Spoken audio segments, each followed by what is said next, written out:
Assalamualaikum warahmatullahi wabarakatuh. Alhamdulillahirabbil alamin wa bihi nasta'in wa ala umuri dunya waddin. Wassalatu wassalamu ala asyrafil anbiya'i wal mursalin wa ala alihi washabihi ajmain amma ba'du. Apa kabar bana salehah semua? Semoga selalu sehat dan selalu semangat mengikuti PJJ yang insya Allah akan dilaksanakan oleh kalian kelas 3 Sanawiyah sampai akhir Oktober.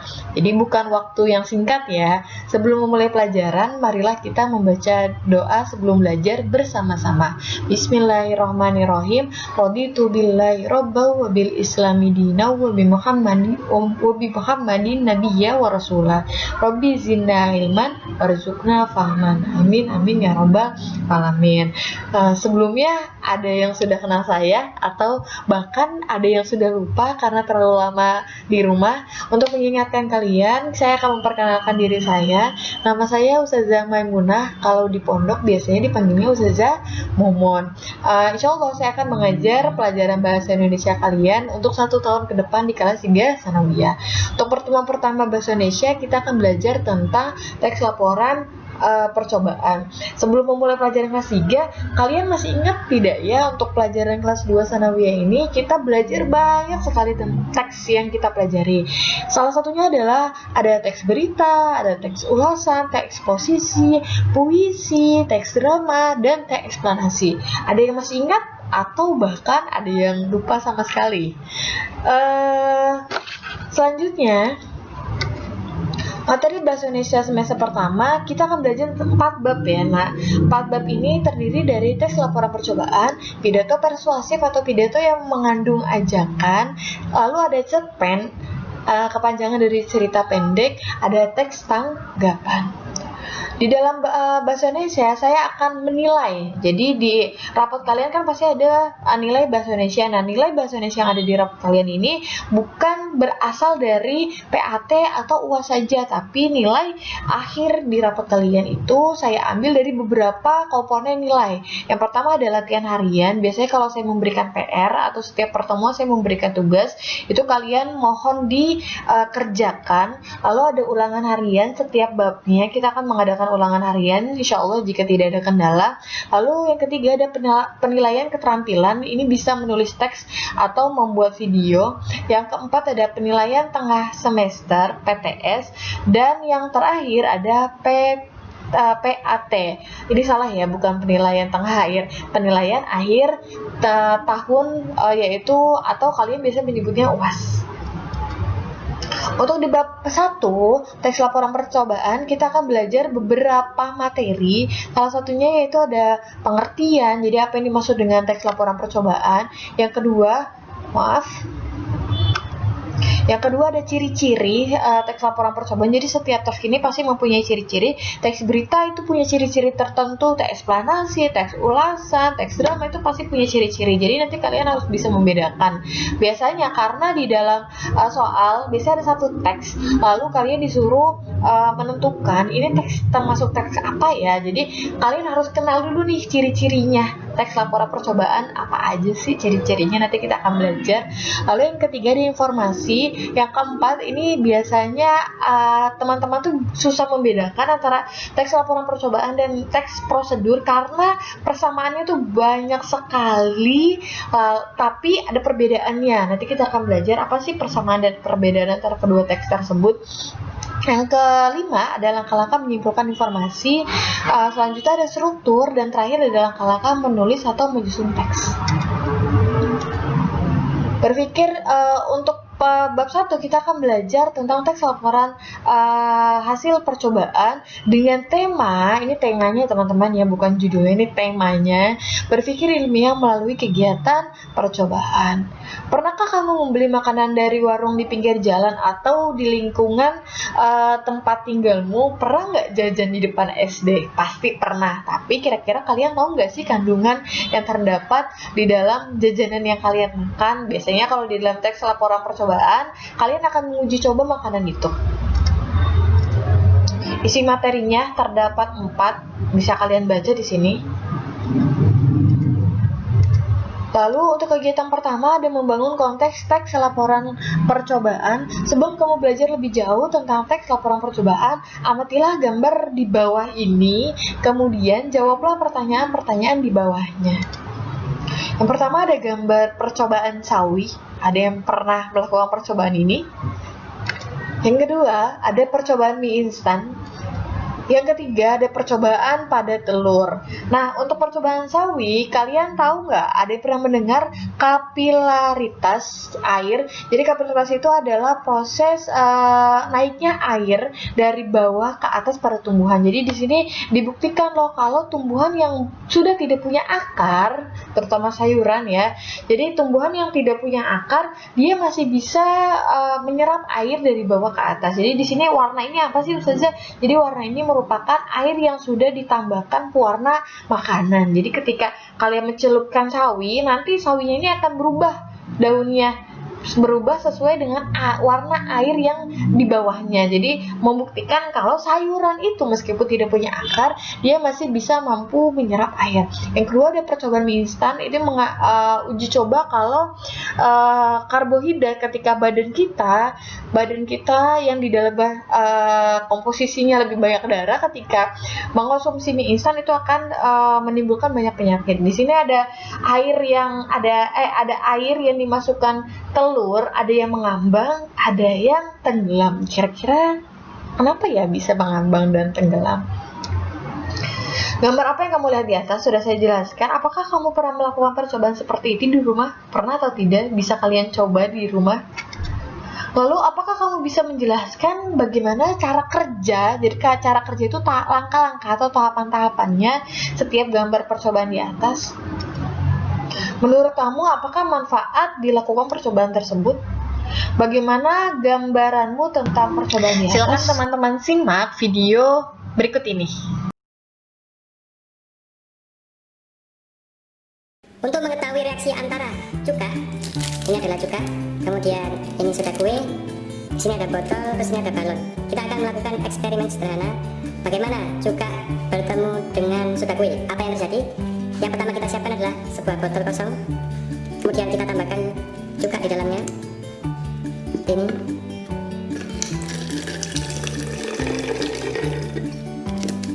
Kemudian kita campur dengan soda kue, tapi pencampurannya kita masukkan dulu ke dalam balonnya. Jadi ini saya buka dulu soda kuenya.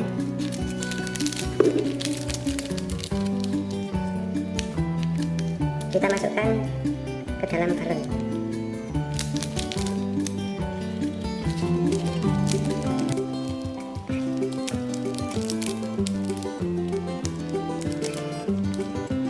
Sampai penuh.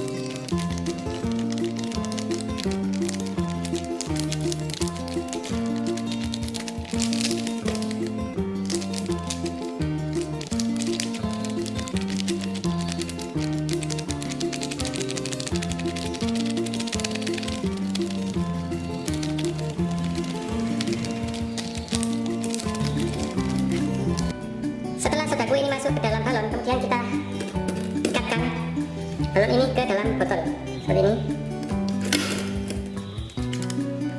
Seperti ini. Kemudian kita masukkan soda kuenya ini ke dalam botol. Ya, seperti. Apa yang akan terjadi? Ternyata mengembang.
Setelah melihat kedua video eksperimen tersebut, teman-teman penasaran tidak mengapa balon bisa mengembang di botol, lalu mengapa juga telur bisa mengembang di air garam? Ternyata ketika teman-teman melakukan eksperimen dan menuliskannya di dalam teks laporan percobaan, itu harus berdasarkan teori, jadi tidak berdasarkan praduga atau asumsi atau pendapat teman-teman. Jadi harus berdasarkan teori yang bersangkutan dengan eksperimen tersebut. Nah, alasannya kenapa balon ini bisa mengembang di botol, karena adanya campuran cuka yang ada di dalam botol dan soda kue yang ada di dalam balonnya. Ketika kedua ini bertemu, soda kue dan cuka ini, maka menghasilkan gas karbon dioksida. Gas karbon dioksida ini akan mendorong oksigen di atasnya sehingga membuat balon mengembang karena ada gas yang mengisi dan membuat permukaan balon yang elastis merenggang. Lalu kenapa Ustazah telur ini bisa mengembang di air garam? Kalau di air biasa ketika kita celupkan tidak mengembang, karena ini bisa di pelajaran biologi ya, karena air garam memiliki massa jenis yang lebih tinggi daripada air tawar. Ini membuat semakin mudah objek melayang di dalam air asin. Sebelum saya menjelaskan tentang teks laporan percobaan secara rinci, kalian tolong siapkan alat tulis dan buku catatannya, dan saya minta kalian mencatat ringkasan materi yang saya sampaikan sekarang ini. Jadi kalian catat pengertian dari teks laporan percobaan. Setelah kalian melihat video tersebut, kalian bisa menyimpulkan atau tidak teks laporan percobaan atau laporan percobaan eksperimen ini apaan sih gitu. Nah, di sini ada teks laporan percobaan atau eksperimen. Pengertiannya adalah teks yang memaparkan bagaimana sebuah eksperimen atau percobaan dilakukan sesuai dengan tujuan yang di dalamnya ada berikut hasil percobaan dan kesimpulannya. Teks laporan percobaan ini ditulis. Jadi teman-teman, teks laporan percobaan ini bisa teman-teman tulis berdasarkan percobaan data setelah pengamat selesai melakukan percobaan atau penelitian. Jadi satu teks laporan percobaan bisa teman-teman tulis ketika teman-teman sudah melakukan eksperimen atau percobaan. Misalnya, bisa nggak sih saya menuliskan teks laporan percobaan tapi saya tidak melakukan eksperimen atau tidak melakukan percobaan dulu? Ya tidak bisa. Jadi teks laporan percobaan harus bisa ditulis ketika kamu selesai melakukan eksperimen atau percobaan. Paham sampai sini? Kemudian kegiatan percobaan atau penelitian ini digunakan untuk apa sih? Kita menulis teks laporan percobaan setelah melakukan eksperimen itu untuk memperoleh pengetahuan dalam bisa bidang alam, bisa bidang psikologi, bisa bidang sosial tentang masyarakat juga. Contohnya, kalau tadi kalian sudah menyimak videonya, sekarang kalian melihat contoh sistematika penulisan teks laporan percobaan. Ini bisa teman-teman lihat di halaman 10 sampai halaman 11 ya. Ada judulnya, teks laporan percobaan ini judulnya adalah percobaan menguji kandungan bahan makanan. Jadi teman-teman ingin menguji kandungan bahan makanan di dalam tempe ini ada kandungan apa saja sih gitu. Ini bisa teman-teman lihat di sini ya. Karena sepertinya kalau saya bacakan ini terlalu panjang. Jadi bisa teman-teman lihat di halaman 10 sampai halaman 12. Di sini juga masih ada contoh sistematika penulisan teks laporan percobaan. Jadi tadi ada judulnya yang saya perintahkan kalian untuk membaca di halaman 10 dan di halaman 12 ya. Intinya di sini ada teks laporan percobaan tentang uji kandungan makanan yang di dalam ada judul, lalu tadi ada pernyataan umumnya, ada uraiannya. Uraian ini terdapat alat dan bahan. Jadi ketika kita ingin menguji sesuatu, itu pasti memerlukan alat dan bahan. Nah, di sini juga ada langkah-langkahnya. Jadi langkah-langkah percobaan kandungan uji karbohidrat bisa teman-teman lihat di sini.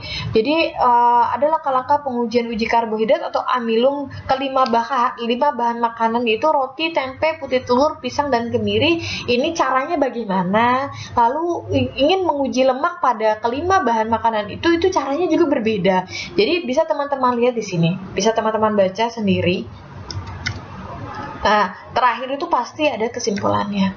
Nah, ciri-ciri teks laporan percobaan. Jadi ini ada 1, 2, 3, ada 7 ciri-ciri teks laporan percobaan. Yang pertama, teks laporan ini teks laporan percobaan disusun. Jadi sudah saya jelaskan tadi, disusun itu sama aja ditulis berdasarkan hasil percobaan atau pengamatan atau penelitian yang disertai oleh solusinya atau pemecahannya. Ingat, berarti ciri-cirinya teks laporan percobaan ini adalah bisa ditulis ketika kalian sudah melakukan pengamatan atau percobaan. Yang kedua, ciri-ciri dari teks laporan percobaan ini adalah isinya ini dikemukakan secara objektif. Jadi objektif itu berdasarkan fakta dan kebenaran yang diuji. Jadi bukan berdasarkan pendapat pribadi atau pandangan pribadi kita. Yang ketiga, teks laporan percobaan ini harus disusun ini berdasarkan strukturnya. Jadi kalau tadi kalian lihat ada judul, ada pernyataan umum, lalu ada uraian yang di dalamnya ada alat dan bahan, ada langkah-langkah, lalu ada kesimpulan. Kelima itu merupakan strukturnya. Jadi ketika kalian menuliskan teks laporan percobaan, kelima hal yang saya sebutkan tadi itu harus ada di dalam teks laporan percobaan. Jadi kalau misalnya kalian menguji sawi terus kalian tidak menuliskan langkah-langkahnya, itu tidak bisa dikatakan sebagai teks laporan percobaan. Jadi harus lengkap.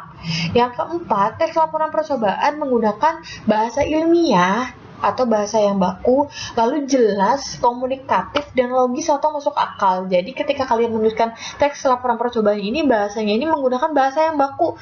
Jadi bukan bahasa sehari-hari gitu. Nah, teks laporan percobaan ini juga ditulis menggunakan data yang lengkap.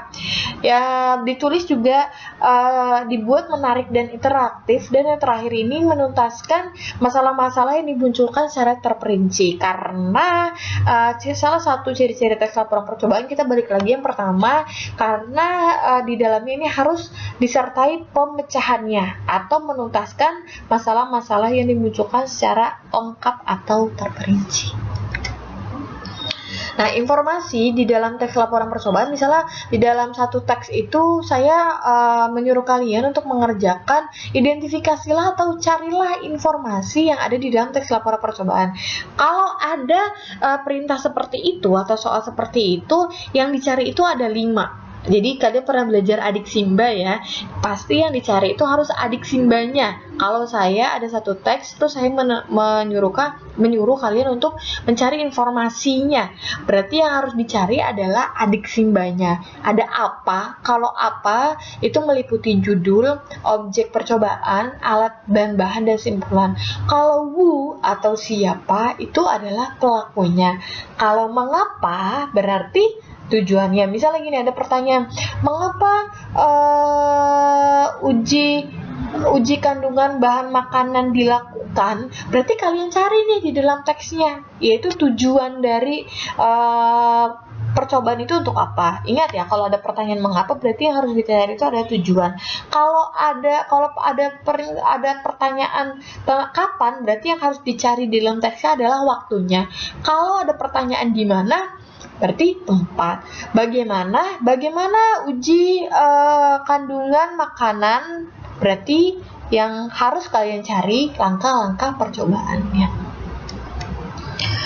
Kemudian ada langkah-langkah menentukan informasi dalam teks laporan percobaan. Kalau tadi informasi yang ada di dalam teks percobaan itu 5W1H atau adik simba. Di sini ada langkah-langkah menentukan informasi dalam teks laporan percobaan. Pertama, jelas kita melihat dulu apa judulnya. Yang kedua, apa objeknya yang ingin diuji coba. Yang ketiga, alat dan bahannya apa saja yang digunakan. Yang keempat, hasilnya itu bagaimana. Lalu yang kelima, siapa pelaku atau orangnya yang mana sih yang melakukan percobaan, apakah guru bahasa Indonesia, atau guru biologi, atau siswa SMA, siswa SMP, atau peneliti. Jadi bisa dilihat di dalam teksnya. Lalu mengapa percobaan tersebut dilakukan, itu alasan tujuannya, lalu kapan, di mana, bagaimana. Ini sama aja sebenarnya ya seperti apa yang saya jelaskan tadi yang 5W1H atau adik Simba. Cuman ini sudah berbentuk pertanyaannya.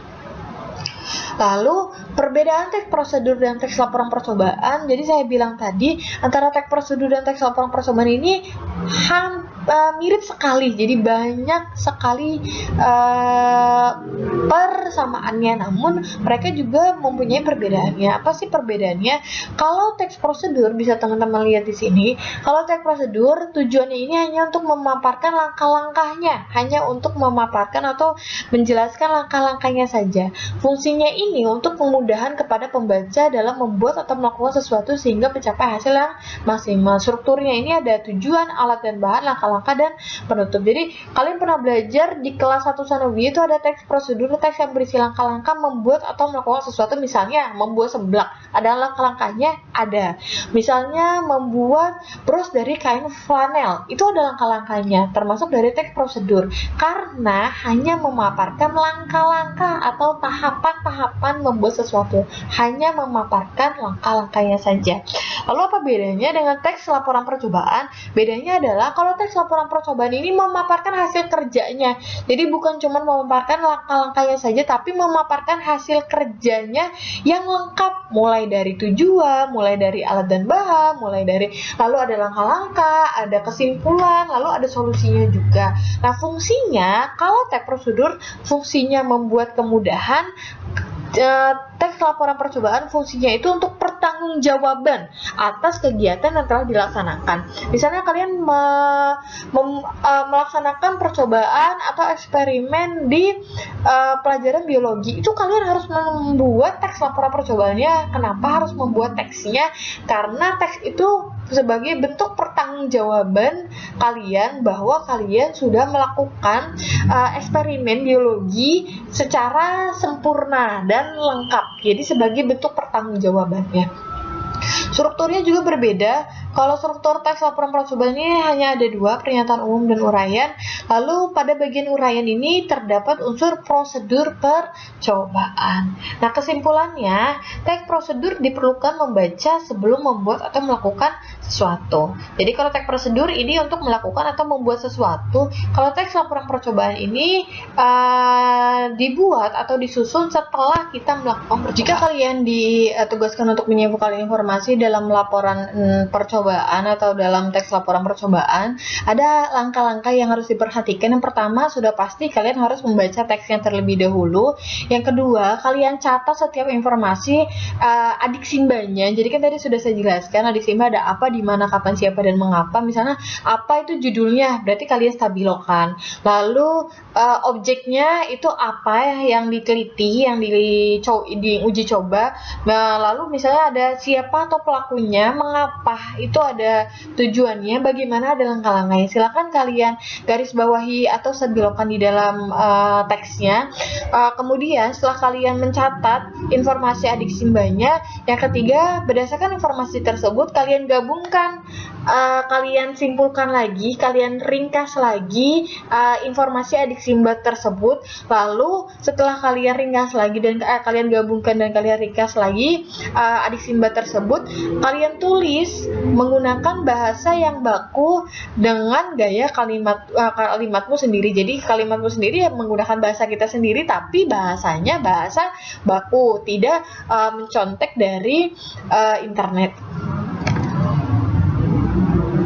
Nah, di sini ada menyimpulkan tujuan. Nah, ini sudah selesai. Jadi untuk pertemuan saya tegaskan, untuk pertemuan pertama ini saya tidak memberikan tugas, namun kalian harus mencatat materi yang sudah saya sampaikan tadi di buku catatan kalian. Nah, sebelum mengakhiri pembelajaran, marilah kita membaca doa kafaratul majlis bersama-sama. Subhanakallahumma wa bihamdik asyhadu alla ilaha illa anta astaghfiruka wa atubu ilaik. Selamat bertemu di pekan depan. Assalamualaikum warahmatullahi wabarakatuh.